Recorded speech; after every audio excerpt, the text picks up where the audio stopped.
en me donnant un roseau semblable à une verge, en disant, lève-toi et mesure les temples de Dieu, l'autel et ceux qui adorent.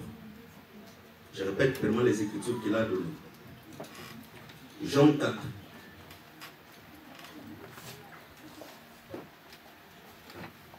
Je commence par le verset 6.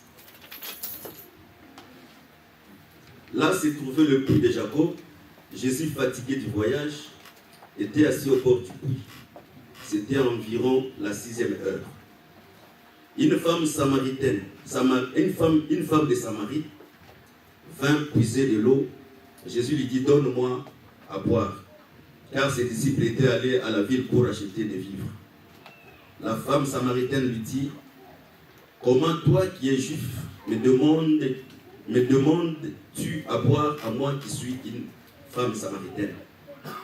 Les Juifs, en effet, n'ont pas de relation avec les Samaritains.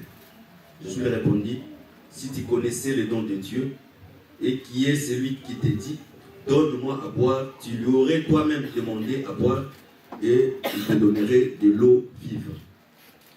Le Seigneur lui dit, femme, le Seigneur lui dit, la femme, tu n'as rien pour puiser, et le puits est profond.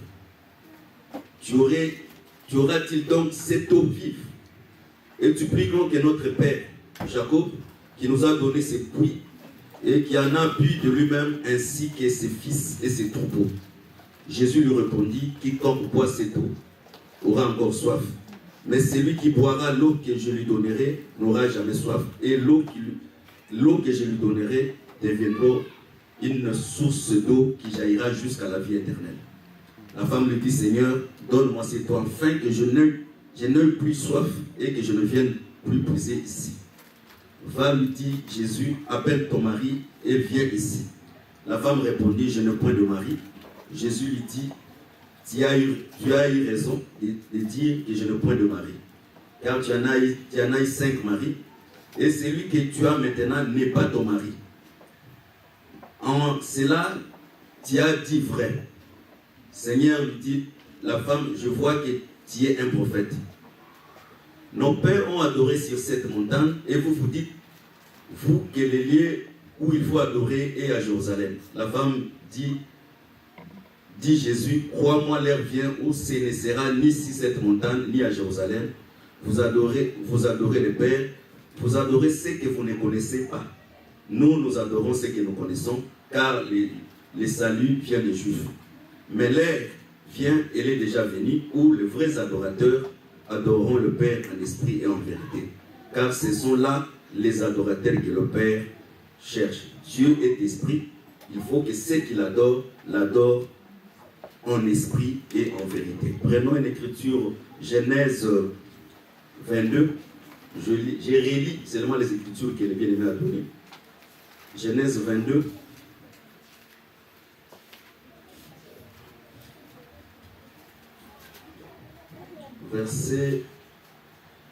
Verset 1 jusqu'à verset 6. Genèse, chapitre 22, 1 à 6. Après ces choses, Dieu dit à Abraham, Dieu mit Abraham à l'épreuve et lui dit, Abraham, il répondit, me voici. Dieu dit, prends ton fils, ton unique, celui que tu aimes, Isaac, va-t'en au pays de Moriah, et là offre-le à l'holocauste sur l'une des montagnes que je t'ai dirai. Abraham s'éleva de bon matin, scella son âme et prit avec lui 2 serviteurs et son fils Isaac. Il fendit du bois pour l'holocauste et partit pour aller au lieu que Dieu lui avait dit. Le 3e jour, Abraham leva les yeux et vit le lieu de loin. Et Abraham dit à ses serviteurs, restez ici avec l'âne, moi et les jeunes hommes, nous irons jusque là pour adorer, et nous reviendrons après auprès de vous. Abraham prit le bois pour l'holocauste, le chargea sur son fils Isaac, et porta en sa main le feu et le couteau. Et ils marchèrent tous deux ensemble. Hébreux 11, verset 17. Hébreux 11, 17 à 19. Hébreux chapitre 11, verset 17 à 19. Le verset 17 à 19. C'est par la foi qu'Abraham offrit Isaac lorsqu'il fut mis à l'épreuve et qu'il offrit son fils unique, lui qui avait reçu les promesses, à qui il avait été dit, en Isaac sera nommé pour toi une postérité. Il pensait que Dieu est puissant même pour ressusciter les morts. Aussi le recouvrira-t-il par une sorte de résurrection. Amen. Amen. Moi, j'ajoute maintenant l'écriture que je vais ajouter aujourd'hui. Jérémie 18, verset 1 jusqu'à verset 4. La parole qui fut adressée à Jérémie de la part de l'Éternel en ce mot. Lève-toi et descends dans la maison du potier. Là, je te ferai entendre mes paroles.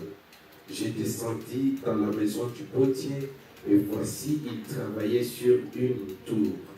Le vase qu'il faisait ne réussissait pas. Comme il arrive à l'argile dans la main du potier, il en refit un autre vase, tel qu'il trouva bon de le faire. Et la parole de l'Éternel lui fut adressée en ces mots. Que le Seigneur bénisse la lecture de sa parole. Amen. Quand même, c'est pas bon, c'est vraiment gérer. Que le Seigneur bénisse la lecture de sa parole. Amen. Nous parlons sur la taille d'un adorateur. Nous croyons que si nous sommes réunis aujourd'hui, c'est une convocation. Et premièrement, toute convocation est à l'honneur de l'Éternel. C'est-à-dire, quand on se réunit ici, on ne se réunit pas pour honorer un homme. On ne se réunit même pas pour honorer le mari. Parce que les gens peuvent se marier. Le mariage peut se faire en dehors de l'église. Mais ici, dans l'église, on ne mettra pas de siège spécial pour le marié. Comme il n'y aura pas de siège spécial pour le marié, il n'y aura même pas aussi de siège spécial pour même le ministre qui nous prêche la parole de Dieu. C'est pour dire seulement que ici, dans cette réunion, quand nous sommes réunis, c'est pour seulement honorer une seule personne, c'est la personne du Seigneur Jésus-Christ. Que le Seigneur vous bénisse. Amen. La Bible me dit ceci. Dieu dit à Jean, les prophètes, prends le roseau, mets-y la vie, mets-y les adorateurs, mets-y l'autel. C'est-à-dire, l'adoration, c'est la seule possibilité que nous puissions entrer en communion avec Dieu, premièrement pour préparer notre salut. Mais Dieu voulait seulement expliquer au travers des prophètes, si même nous pouvons adorer, mais il devait y avoir une manière d'adorer Dieu. Parce que quand on adore Dieu, on n'a pas atteint la taille d'adoration. Parce que l'adoration a une taille.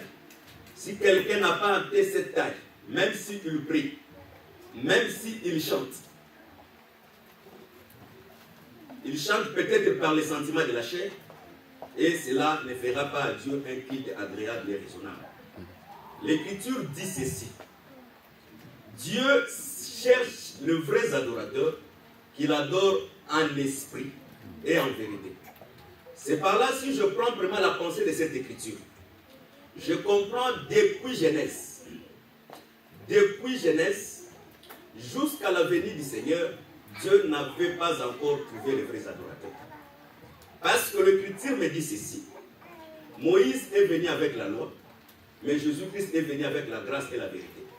C'est pour dire que pour adorer Dieu, il fallait la dimension de la vérité vive pour permettre aux adorateurs de mieux adorer le Seigneur.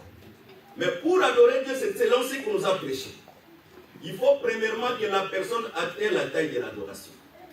Par rapport à la taille d'adoration, nous savons que toutes les écritures, de Genèse à l'Apocalypse, s'est accompli dans le corps de Christ. Et si nous voulons parler de l'autel, le vrai autel, c'est le Seigneur. Si nous voulons parler de la ville, la vraie ville, c'est le Seigneur. Si nous voulons parler de vrais adorateurs, le vrai adorateur, c'est le Seigneur. C'est-à-dire, Christ reste l'échantillon. où tout celui qui veut adorer Dieu doit prendre cette forme. Aussi longtemps que la personne n'a pas encore atteint cette forme, même s'il adore, il peut adorer les idoles. Parce que quand on n'a pas la connaissance de la parole de Dieu, c'est qu'on adore, on adore pour rien. Que le Seigneur vous bénisse. Maintenant, Dieu a donné, pourquoi Dieu a fixé la taille d'adoration? Dieu a fixé la taille d'adoration afin que les gens ne l'adorent pas par rapport à la chair. Parce que si la personne n'a pas encore atteint la taille, dans d'autres termes aujourd'hui, c'est la maturité. Pour adorer Dieu, il faut atteindre une certaine maturité. Dans la maturité, la personne, même pour offrir à Dieu, Dieu a fixé une taille conforme à l'offrande que la personne peut servir Dieu. Parce que je comprends par rapport au passé d'Abraham, quand on dit adorer, c'est offrir. Parce que Dieu a dit à Abraham, donne-moi ton unique fils. Mais Abraham, quand il a vu la montagne, il a dit à ses serviteurs, restez ici parce que nous voulons adorer le Seigneur. C'est-à-dire adorer, dans d'autres termes, c'est offrir. On ne peut pas offrir à Dieu si on n'a pas encore atteint la taille de l'adoration. Dieu, dans tout ce que nous faisons, Dieu a fixé une taille parfaite, afin que la personne puisse servir Dieu s'il atteint cette taille. Voilà pourquoi nous avons dit, nous ne cherchons pas les gens qui savent bien prêcher. Tu peux bien prêcher, mais tu n'as pas la stature d'un adorateur. Tu peux bien chanter. Tu peux avoir de belles mélodies, même de belles paroles à chanter pour Dieu. Mais si tu n'as pas atteint la taille d'un adorateur, tout ce que tu fais, c'est en vain. Tu peux revêtir le costume du ministère. Mais Dieu a fixé la taille d'un ministre. Parce que Dieu, quand il a institué l'œuvre du ministère, on a cousu les vêtements à la taille d'Aaron. C'est-à-dire, si tu veux être un ministre, tu dois être mesuré par rapport à la taille d'Aaron. C'est-à-dire, tu ne peux pas être plus grand qu'Aaron. Tu ne peux pas être plus géant qu'Aaron. Tu ne peux pas être plus petit qu'Aaron. Parce que si tu es très grand, le vêtement subira des modifications. Il y a une différence entre, une petite nuance entre le ministère et le ministre. Le ministre, c'est la base. Mais le ministère, c'est le vêtement. Que les Seigneur finisse. Voilà pourquoi, pour servir Dieu, on va aller, avec le temps, on va un peu expliquer tous les détails. Pour servir Dieu, il faut premièrement, celui qui veut entrer dans le sacerdoce, sa taille correspond à la taille d'Aaron. Et dans la taille d'Aaron, Dieu a mis certaines prérogatives où il a mis sur la poitrine d'Aaron ce que nous appelons le pectoral du jugement. Et dans d'autres termes, un ministre n'a pas le cœur des hommes. Parce que le pectoral, c'était le cœur de Dieu que Dieu a mis sur la poitrine du ministre. Voilà pourquoi l'Écriture dit ceci. Lévi, il ne connaît pas son père. Il ne connaît pas sa mère. Il ne connaît pas son frère. Il connaît que la parole de Dieu. Voilà pourquoi un ministre ne peut pas avoir les sentiments émotionnels. Que le Seigneur bénisse. Ça, c'est par rapport à la taille de celui qui veut entrer dans les sacerdoces. Mais en dehors des vêtements, ce n'est pas seulement le vêtement qui était loin. Le corps aussi du ministre était loin. Avant que le ministre soit loin, on vérifiait aussi s'il n'avait pas de défauts sur son corps. Si tu as seulement les défauts, quel que soit tu es de la lignée d'Aaron, tu es disqualifié. Amen. Alors si le ministre ne répond pas à cette taille, et que le ministre ne répond pas à ces conditions, même s'il chante, même s'il prie, même s'il prêche, tout ce qu'il fait, c'est la doctrine que nous appelons la doctrine des démons. La doctrine des démons, selon ce que nous a prêché, la doctrine des démons, ce n'est pas les démons qui vont prendre les gens sur la gorge. Mais la doctrine des démons, c'est toute prédication qui est contraire à la taille de l'adoration. Que les Seigneur bénisse. Parce que tu ne peux pas entrer dans la table du Seigneur et en même temps dans la table des démons. La table des démons, c'est quoi? On va prendre quelques écritures. La table des démons, c'est quoi? Dieu a ordonné que l'adoration devait se faire à Jérusalem. Quand les 12 tribus s'est séparées en 10 et en 2, Jéroboam a compris. S'il laissait les gens du royaume d'Israël aller adorer à Jérusalem, la royauté va aller vers Jérusalem. Mais pour que la royauté ne se déplace pas, c'est par là que nous comprenons. La royauté se déplace aussi avec l'autel. Pour que la royauté ne se déplace pas, Jéroboam a élevé les autels là où les autels ne pouvaient pas s'élever. Pour empêcher que les gens du royaume d'Israël aillent adorer Dieu à Jérusalem. Et il a institué, il a fabriqué les sacrificateurs. Et toute offrande que les sacrificateurs offraient, qui n'était pas conforme à la taille des sacrifices, c'était ce que nous appelons l'idolâtrie. C'est tout mauvais enseignement, c'est une idolâtrie. Or, l'idolâtrie, c'est ce qui soulève la colère de Dieu. Et le Seigneur vous bénisse. C'est-à-dire, on doit premièrement mesurer l'autel, parce que c'est l'autel qui est plus grand que les sacrifices. C'est par là que nous avons dit un autre jour. L'autel, ce n'est pas ça. La chair, ce n'est pas ça. La chair, c'est le ministre. Parce qu'au travers de la parole qu'il est en train de prêcher, il est en train de sanctifier ceux qui écoutent la parole de Dieu. Voilà pourquoi on peut même enlever ça. On peut même tourner l'essence de cette culte pour être de l'autre côté. Ça ne dérange absolument rien. Mais pour la conformité, pour être confortable, que les gens ne se gênent pas, voilà pourquoi nous avons mis un peu cette manière de se réunir. Que le Seigneur bénisse. Dans d'autres termes, la vraie taille d'adoration, c'est quoi? La taille d'adoration, c'est faire toutes les choses selon le modèle de Dieu. Quand quelqu'un ne comprend pas sur la taille d'adoration, il peut offrir, mais ne pas offrir conformément à la taille que Dieu a prévue afin que nous puissions les servir. Voilà pourquoi Dieu a fixé même la taille d'une offrande qu'un enfant de Dieu va donner. Merci. Comment il a fixé ça? Dieu a dit à Israël, pour celui qui est pauvre, il offrira un sacrifice de béni bétail. Pour celui qui est riche, il offrira un sacrifice de gros bétail. C'est-à-dire, dans la manière d'offrir Dieu, un riche avec un pauvre à l'Israël ne peut pas offrir la même manière. Donc, on doit savoir que celui-ci, c'est un riche, c'est par rapport à l'offrande qu'il est en train d'offrir à Dieu. Mais quand on voit quelqu'un, il est riche, mais il est incapable d'offrir selon la taille de l'offrande, nous comprenons premièrement que celui-là, c'est un enfant. Parce qu'un enfant, c'est celui qui est semblable à l'esclave, c'est celui qui n'a pas la vraie compréhension de la parole. Et comment on sait que quelqu'un est un enfant? C'est là où le prédicateur a intervenu.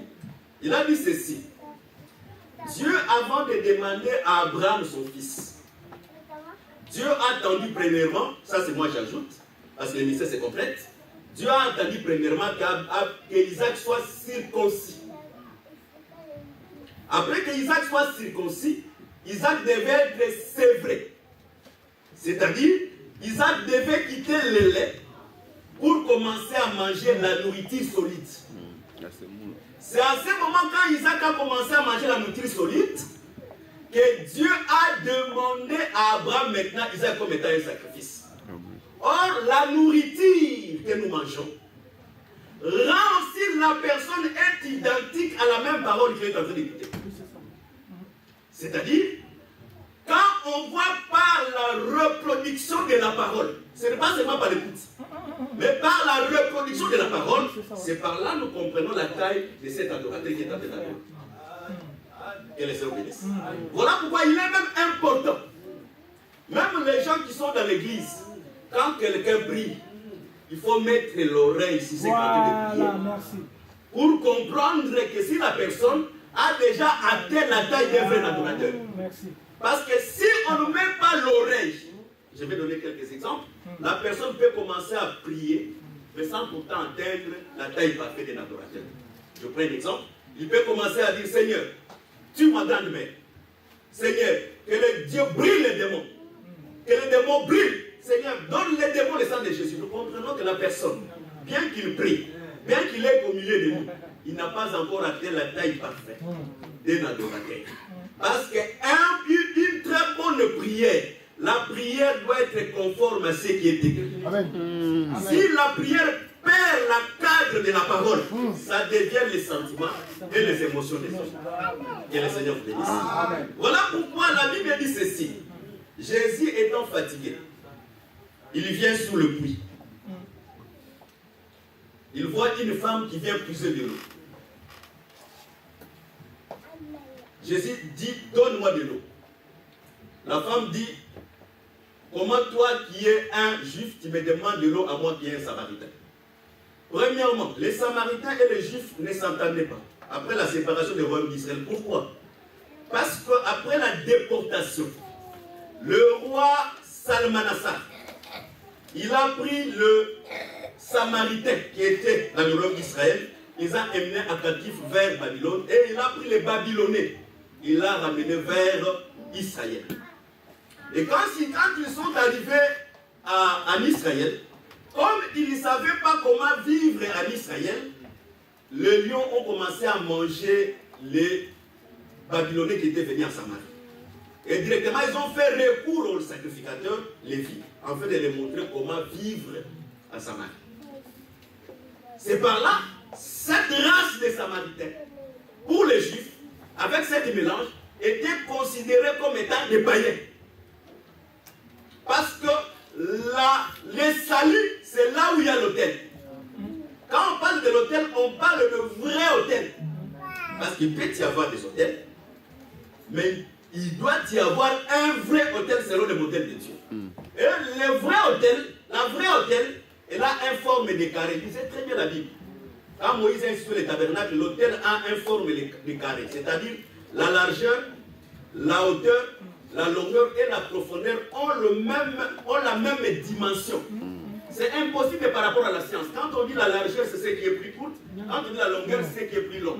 Mais dans la pensée de Dieu, la largeur, la hauteur, la longueur et la profondeur doivent avoir le même dimension. C'est ce qui est la folie de Dieu. Que le Seigneur bénisse. Mais le Seigneur, comme aussi étant la parole, parce que la parole est une épée à double tranche qui sonde la pensée cachée dans le cœur de l'homme. Quand cette femme était venue, cette femme croyait qu'il est venu puiser de l'eau. Parce qu'il y avait un puits. Mais dans la vision des choses de Dieu, Christ voyait aussi cette femme comme étant aussi un puits. Parce que toute personne, c'est un puits. Selon ce qu'il est écrit dans le livre des Proverbes 20, verset 5, le cœur d'un homme, les desseins dans le cœur de l'homme, ce sont des eaux profondes.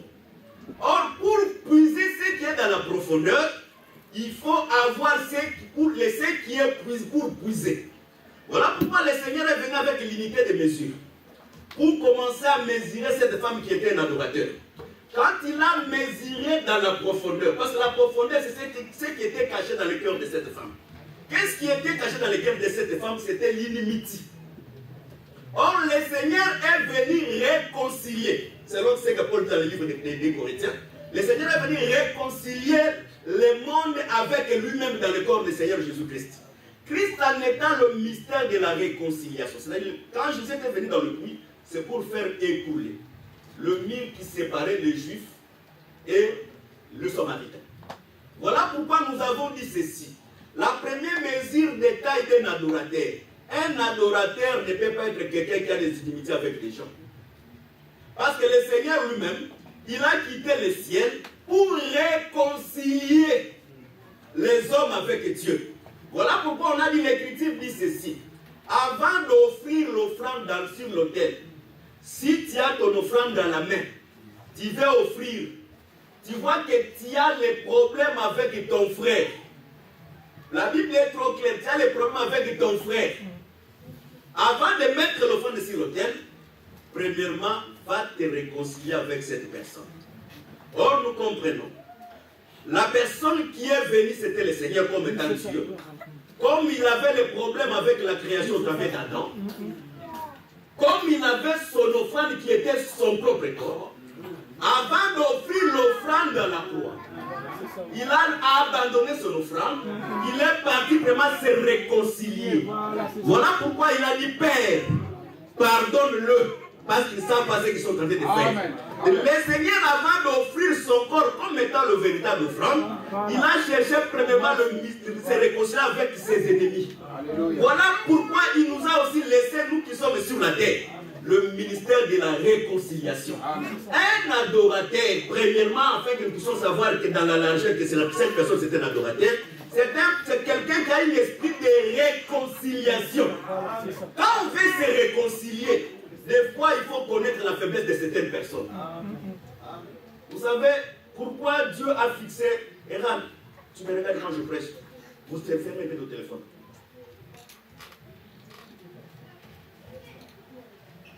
Que le Seigneur vous bénisse. Amen.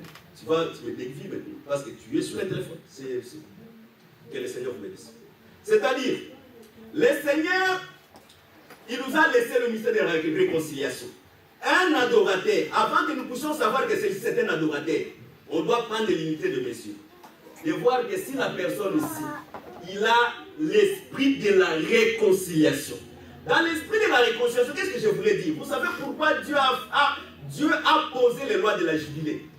Le jubilé, c'était une loi où le 50e année, c'est lui qui devait sortir de l'esclavagisme. Mais s'il n'avait pas pendant le premier jusqu'au 49e année, le 50e année, quand on sonne la trompette, c'est lui qui était esclave devait sortir libre. C'est-à-dire, les hommes travaillaient pour les riches. Mais les riches, en sachant que les pauvres, c'est sa machine, mais quand le jubilé, les sons de la trompette de jubilé sonnent, cette personne devient libre. Et les riches acceptent cela. Qu'est-ce que cela veut dire cette écriture? Un riche, c'est qui? Un riche, c'est celui qui a une grande connaissance de la parole. Merci. Un pauvre, c'est celui qui n'a pas la connaissance de la parole. C'est-à-dire, si je trouve que la personne qui m'a fait le mal, il est incapable de se réconcilier avec moi à cause de la pauvreté de la connaissance qu'il a.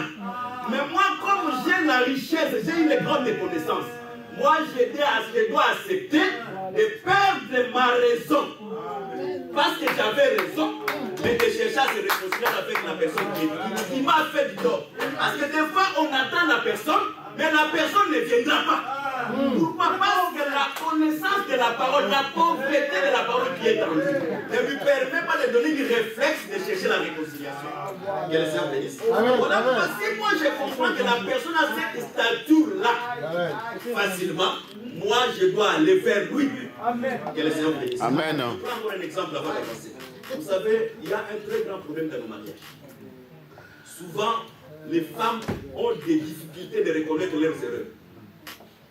Mais si toi, parce que dans notre évangile, nous comprenons l'homme doit être toujours riche. Ok. Ça, ce n'est pas moi, c'est Paul.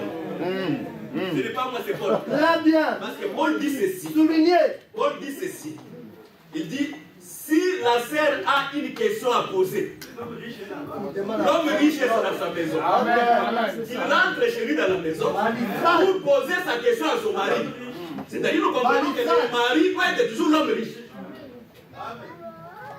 Mais ça peut arriver aussi. L'homme est pauvre aussi, ça peut arriver. Parce que Nabal était pauvre. Abigail, c'était une riche.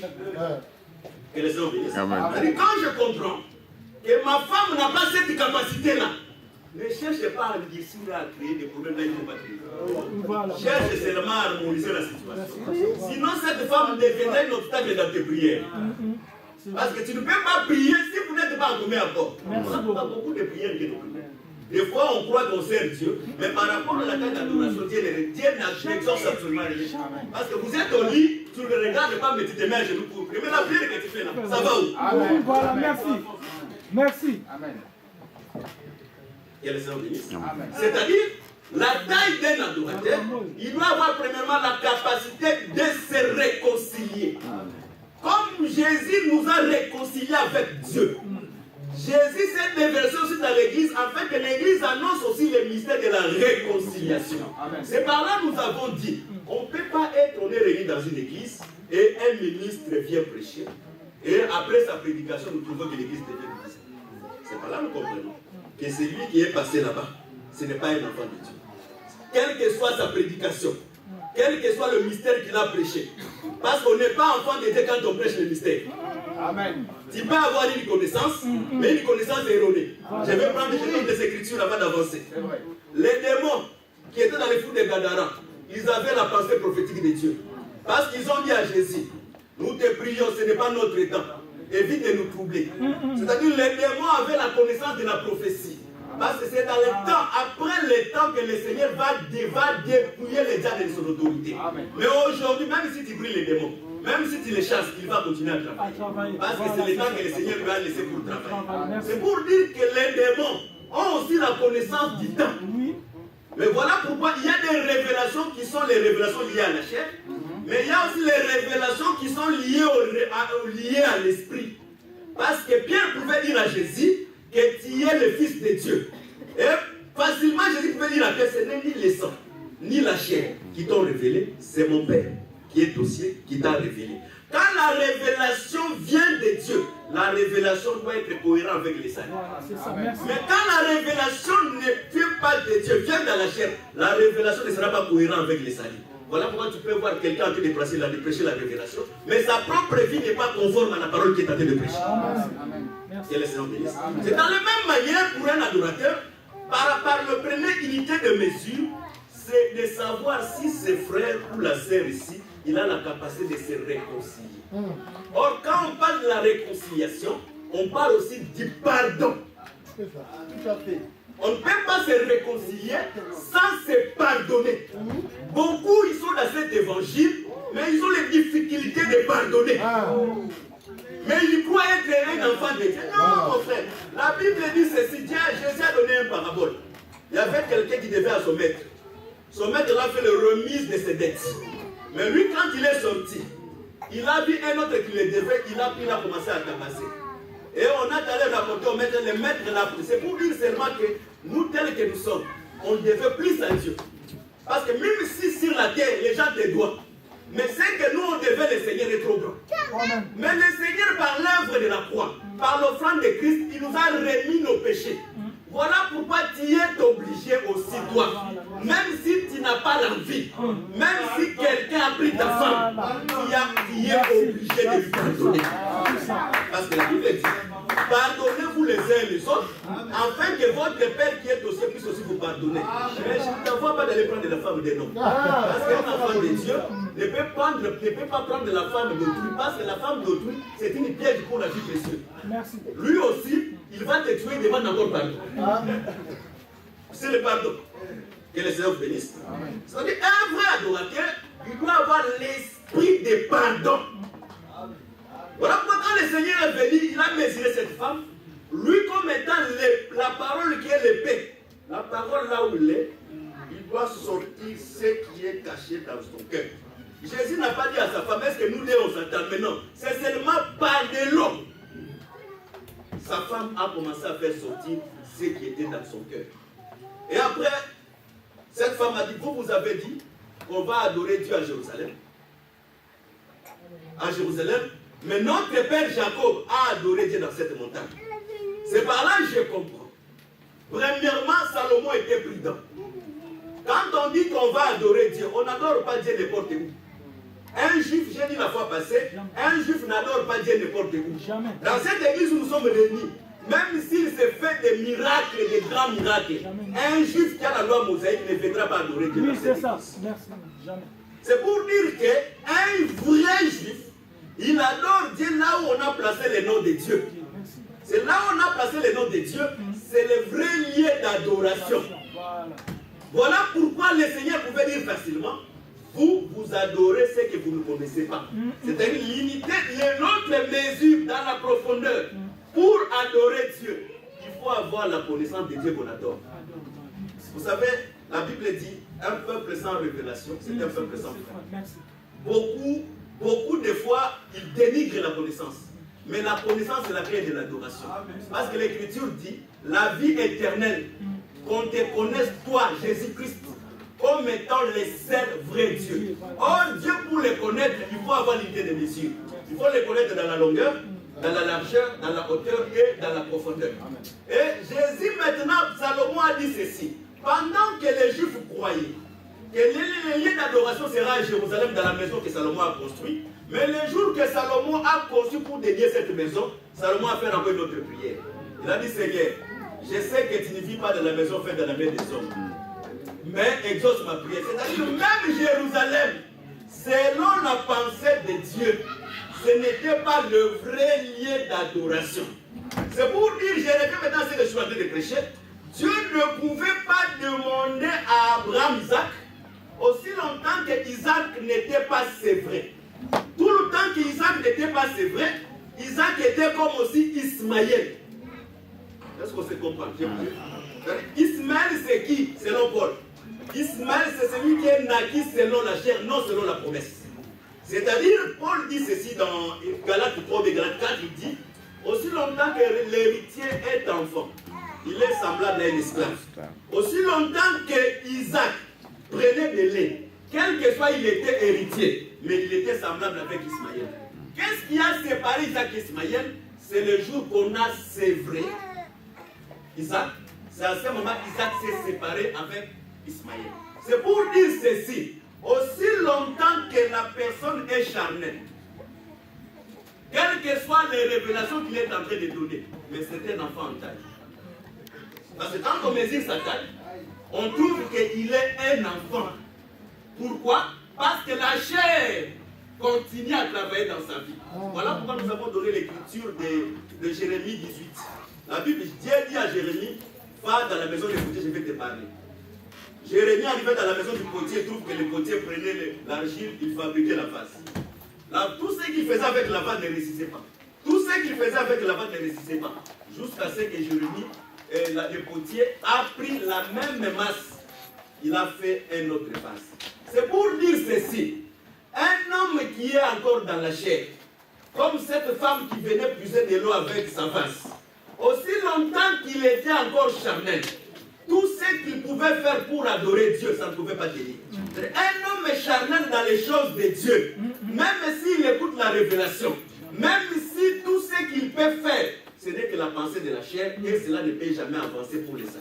Un homme charnel, même s'il parle de mystère, même s'il achète une parcelle pour cette église, mais comme il est encore charnel, tout ce qu'il fera pour l'œuvre de Dieu tombera toujours dans l'orgueil de la chair.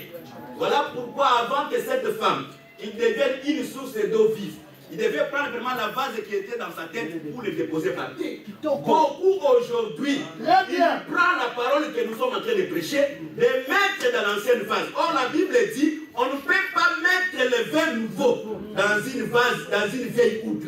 La vieille outre c'est quoi? La vieille outre c'est cette chair. Beaucoup sont dans cette chair, mais la révélation, la connaissance de l'évangile qu'ils ont reçue, ce n'est pas pour les saluts. Mais c'est pour la destruction de propre. Vous savez, quand quelqu'un se trouve dans le mal, quelqu'un se trouve dans le péché, il est incapable de se repentir. Il commence à se faire des écritures, les boucliers. Voilà. Comprenez que c'est un homme charnel. Merci. Merci. Il veut normaliser ses péchés avec les écritures.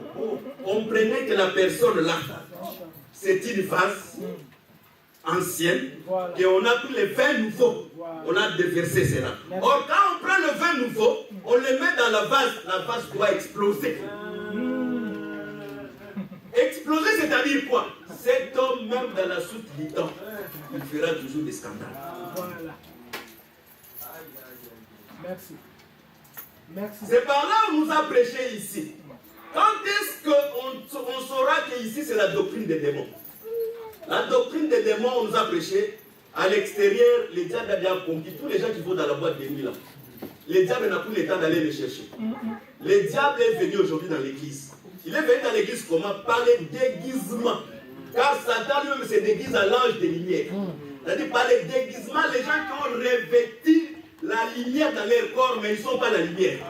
Qui sont venus nous prêcher. Comme ils prêchent, et en étant démons, ils vont former aussi des démons. Voilà pourquoi au milieu de nous, il y a aussi beaucoup de démons. Voilà. Tu vois un homme, voilà. Mais c'est un démon. Merci. Pourquoi? Parce qu'il a écouté un démoniaque. Merci. Merci. Comment quelqu'un qui craint Dieu, voilà. Quelqu'un qui adore Dieu par unité de mesure, quel que soit, tu n'es pas d'accord avec quelqu'un, où est-ce que nous appelons le maîtrise en soi? Nous comprenons que si la personne a cette nature, par rapport à l'idée de mesure, c'est un démon. Amen. Voilà pourquoi nous avons beaucoup de démons dans nos ensembles. Merci. Tu verras les gens qui chantent, mais il y a les copinages dans les chansons. Donc, vous voyez que les gens qui chantent, mais ils sont incapables de vivre la vie de la parole. Or, la Bible dit, les pères chez les vrais adorateurs. Non, c'est lui qui a une belle mélodie.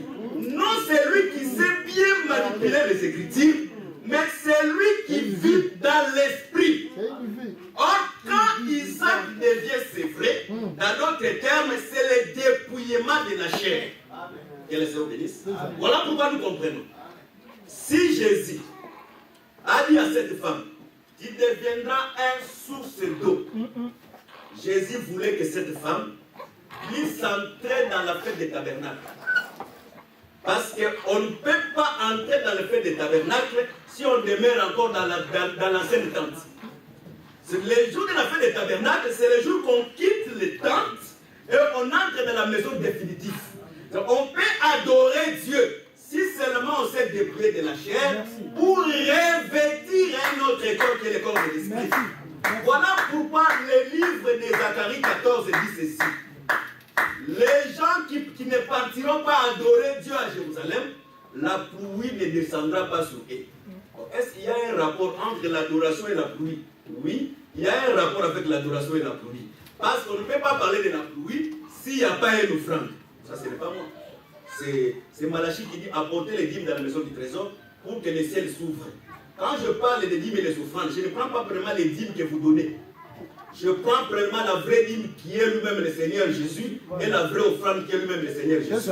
Parce que depuis Genèse, le ciel était fermé. Depuis le péché de l'homme, Dieu n'a jamais parlé. Dieu a commencé à parler le jour qu'il a agréé l'offrande. Or, la seule offrande que Dieu a agréée, c'était l'offrande de Christ. Comme il a agréé l'offrande, le ciel devait maintenant s'ouvrir et la pluie devait tomber. C'est par là que je comprends. Pour que nous soyons bénis comme étant des enfants de Dieu, nous devons premièrement aller adorer Dieu. Mais pour adorer Dieu, il faut entrer dans la fête des tabernacles. C'est-à-dire, quand le Seigneur parlait à cette femme, le Seigneur cherchait comment cette femme pouvait se dépouiller de la première tente pour entrer dans les deuxième tente pour maintenant adorer Dieu. Lisez très bien Jean 7. Jésus dans la fête des tabernacles, c'était la fête des tabernacles. Je ne suis pas là-bas, mais j'explique quelque chose là-bas. Lisez bien Jean 7. Jésus dit ici, au milieu de la fête, il dit, vous tous qui ont soif, venez à moi, et je vous donnerai de l'eau qui coulera jusqu'à la vie éternelle. C'est la même parole qui a été à cette femme.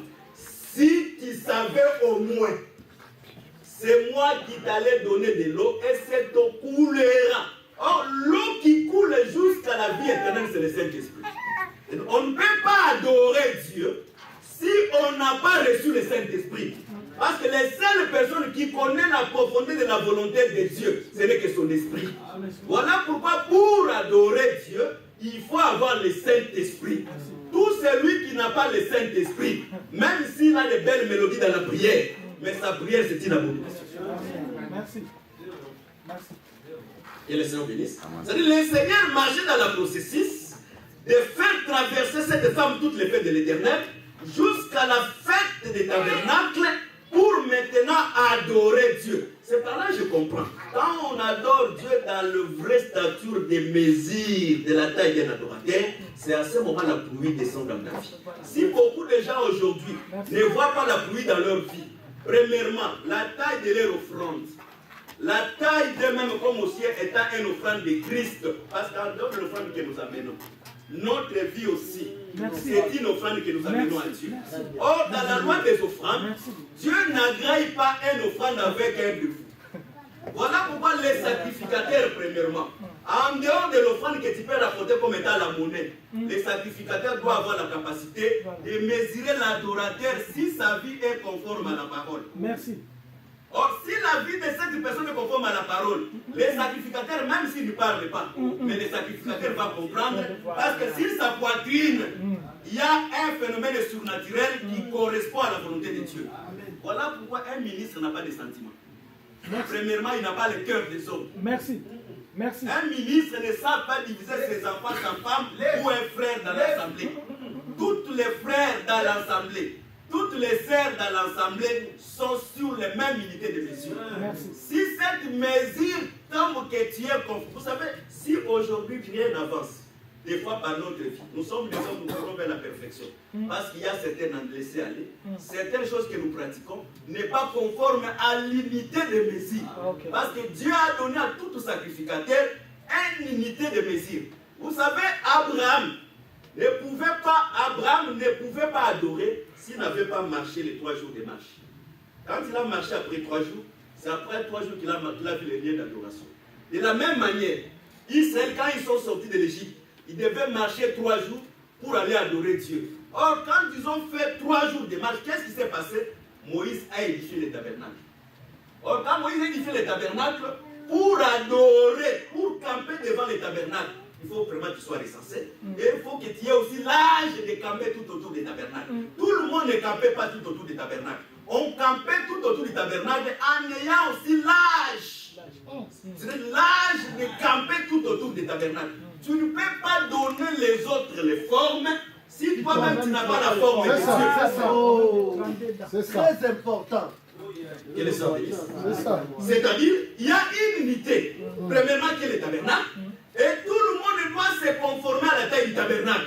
C'est à ce moment que tu peux camper comme le chef du peuple et les autres peuvent suivre derrière toi. Parce que toi-même, tu as vraiment cette taille et tu donnes aussi à ceux qui sont derrière toi la même taille. Mais comme nous avons aujourd'hui la vraie taille d'adoration, nous avons caché cela. C'est là où il y a les problèmes. Parce que l'offrande le feu ne peut pas descendre sur l'autel. Si l'autel n'est pas fait selon le modèle de Dieu. Si l'enseignement que nous entendons n'est pas conforme à ce qui est écrit. Voilà pourquoi nous avons dit ceci.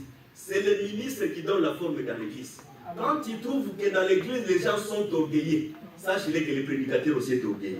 Quand il trouve que les gens ne s'habillent pas conformément dans l'église, sache-le, c'est la pensée du prédicateur qui est exprimée au travers des fidèles. Mais ça ne dit pas que tout le monde qui vient directement aujourd'hui doit changer la même chose.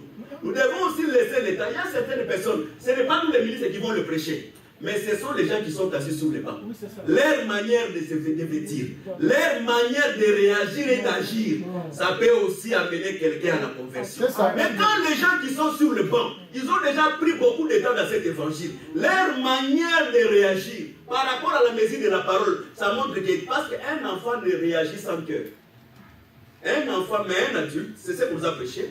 Les choses qui s'est passées là-bas à la montagne. Parce qu'Abraham a ligoté Isaac. Aucun écriture de la Bible nous dit que quand Isaac était rentré sur la montagne, il est allé dire à sa maman Sarah, mon père Abraham m'a fait ça, m'a fait ça, m'a fait ça. C'est Moïse qui nous a révélé par les Écritures que sur la montagne de Morisha, on avait ligoté Isaac. C'est-à-dire un homme fait, celui qui a atteint la taille d'adoration. Il peut voir le mal, il peut mal comprendre, mais quand il descend, il ne vient pas commencer à parler. Tu sais, c'était comme ça. Tu sais, c'est l'évangile que nous prêchons, cet évangile ici. Si tu trouves que ton frère a péché, parle ouvertement avec lui. Quand tu n'as pas encore parlé avec lui, tu parles avec une autre personne. Quelles que soient tes intentions, tu as péché par rapport aux Écritures. Voilà pourquoi il y a beaucoup de péchés au milieu de nous. Parce qu'au lieu de parler directement avec la personne, j'utilise un moyen interposé pour passer par là. Non, ça c'est la mauvaise procédure de la parole. Dieu dans toutes choses, il a fait une mesure. Mais il est en train de pécher, non? Que le Seigneur bénisse. C'est-à-dire Dieu dans toutes choses, il a mis une mesure. La mesure c'est pour mesurer. Que le Seigneur bénisse. La mesure c'est pour mesurer les gens qui veulent adorer Dieu. Amen. Que le Seigneur bénisse. Il y a une taille. La taille doit être conforme. On ne peut pas être dans une église où il y a un problème parlé. Tu ne parles pas avec la personne. Mais tu contournes la personne qui est derrière l'autre. Non, ça c'est la mauvaise procédure. Si j'ai un problème avec moi, c'est mon frère. Je cherche aussi à le gagner. Je dois le parler. Ça c'est la Bible. Je ne dis pas que tout ce que nous prêchons, nous vivons tout ce que nous prêchons. Non. La parole doit rester dans la perfection. Nous sommes les hommes. Nous cherchons à courir aussi à atteindre la même stature afin que nous soyons parfaits. Mais la parole ne peut pas le falsifier. C'est ça. Même si c'est contre lui-même le prédicateur tel que je vous prêche. Mais je dois faire l'effort d'atteindre la stature de la prédication sur laquelle je prêche. C'est-à-dire Dieu a instauré un taille par rapport à cette taille que tout le monde soit mesuré, les prédicateurs. les chanteurs, les frères qui écoutent la parole, les gens qui servent Dieu, tout le monde doit être mesuré par cette unité de mesure. Et c'est l'unité de mesure qui nous permet de distinguer et de poser la taille d'un chacun de nous. Si on a atteint la taille d'un adorateur, ou on n'a pas atteint la taille d'un adorateur, que le Seigneur bénisse. Sinon, on va adorer Dieu. Mais on va adorer Dieu dans la confusion. Or, Dieu, quand on l'adore dans la confusion, Dieu dans chaque chose. En mathématiques, il n'existe pas de ligne droite. En mathématiques, il n'existe pas de ligne droite. Mais dans les choses de Dieu, il existe des choses droites. Dieu est parfait dans sa parole. Merci beaucoup. Dieu est parfait dans ses calculs. Dieu ne se trompe jamais. Que le Seigneur bénisse. Voilà pourquoi on a fixé la taille d'un adorateur. C'est par là le prédicateur, je vais terminer maintenant. Le prédicateur nous a dit ceci. Quand Abraham était parti avec Isaac sur la montagne, il est parti avec Isaac pourquoi? Pour sacrifier Isaac.